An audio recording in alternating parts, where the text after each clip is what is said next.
Every once in a while, a camera brand drops something that makes the entire filmmaking world stop and speculate. And right now, that moment belongs to Sony. The whispers surrounding the Sony FX3 II have turned into serious conversations after multiple leaks, internal industry comments, and the subtle signals Sony has been sending through price changes and firmware updates.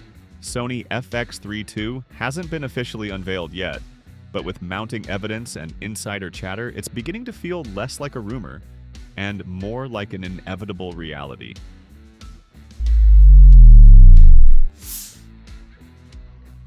Over the last few months, several sources have pointed toward a significant upgrade coming to the FX3 series, one that may finally merge the power of Sony's professional cinema cameras with the next generation of stacked sensor technology.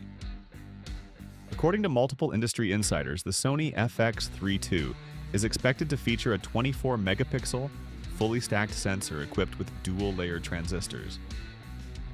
This design would allow far greater light efficiency and faster readout speeds, addressing two of the most important needs for filmmakers: superior low-light performance and rolling shutter control. Even more exciting is the rumored triple base ISO system, reportedly starting from 800, 4000, and 25,600 ISO. That alone could turn the FX3 II into a genuine night vision cinema camera, pushing boundaries beyond what the 12-megapixel A7S III or the original FX3 could achieve. If it holds true, this will be a monumental step for documentary filmmakers, event shooters, and content creators who often deal with unpredictable lighting conditions. But the biggest headline leak is the rumored 6K open gate recording at 120 frames per second with no crop, alongside 4K 120 frames per second oversampled footage. That means filmmakers could have access to full sensor data at incredibly high frame rates, ideal for cinematic slow motion or reframing flexibility during post-production.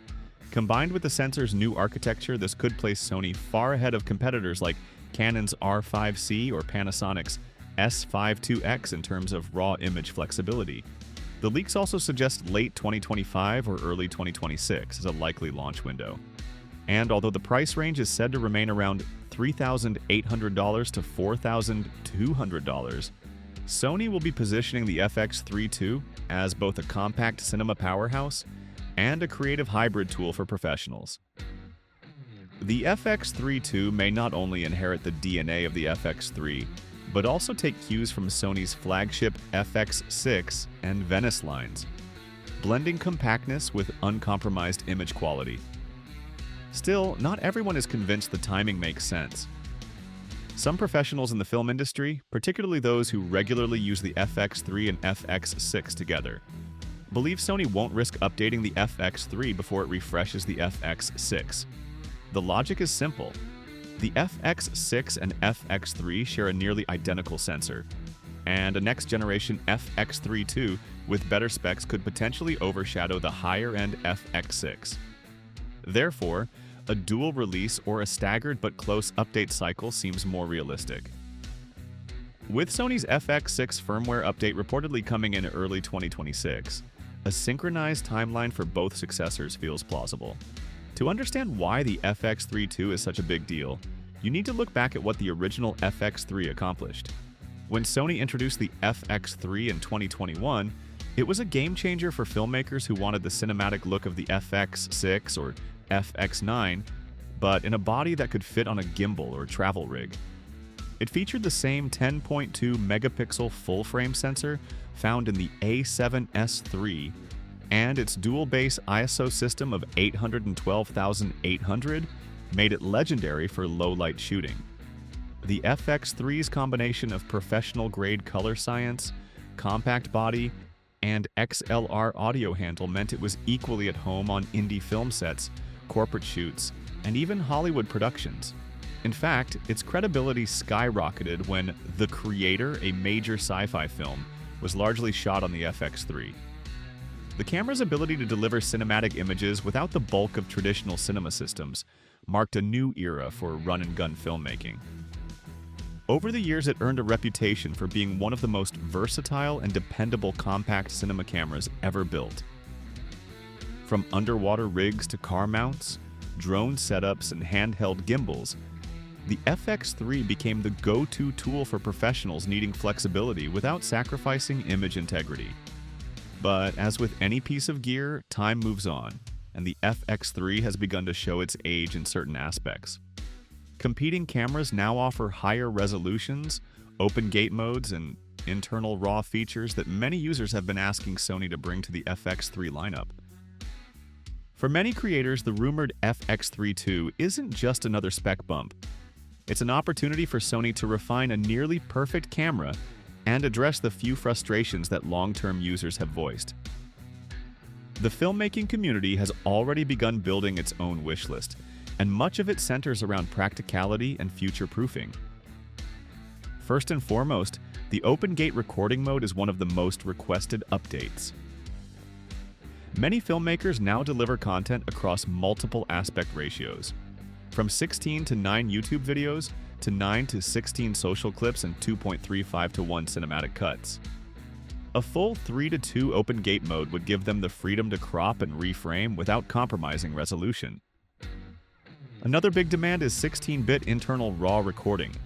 The current FX3 requires external recorders to unlock higher bit depth, which adds extra cost, cables, and bulk, the exact opposite of what a compact cinema camera is supposed to represent. Allowing internal 16-bit RAW capture would eliminate that bottleneck and give colorists much more flexibility during post-production. Then there's the issue of the media. Sony's CF Express Type A cards, while reliable, are both smaller and more expensive than the Type B variant used by other manufacturers. Many professionals are hoping that Sony finally embraces CF Express Type B for faster write speeds and better value per gigabyte. It would also open the door for higher bitrate recording formats that even V90SD cards sometimes struggle to maintain. Durability is another concern. Users love the FX3's lightweight design, but some have reported minor issues with weather sealing and build longevity. A more robust, weather-resistant body could make the FX3 II better suited for demanding outdoor and documentary environments. Adding better hinge mechanisms for the LCD screen and a reinforced hot shoe would also go a long way in improving reliability.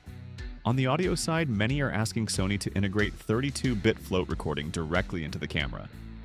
That would allow more headroom in dynamic audio ranges and virtually eliminate clipping, a lifesaver in unpredictable environments. Since Sony already includes professional XLR inputs through the top handle, enabling 32-bit float could make the FX3 II an all-in-one system for both image and sound.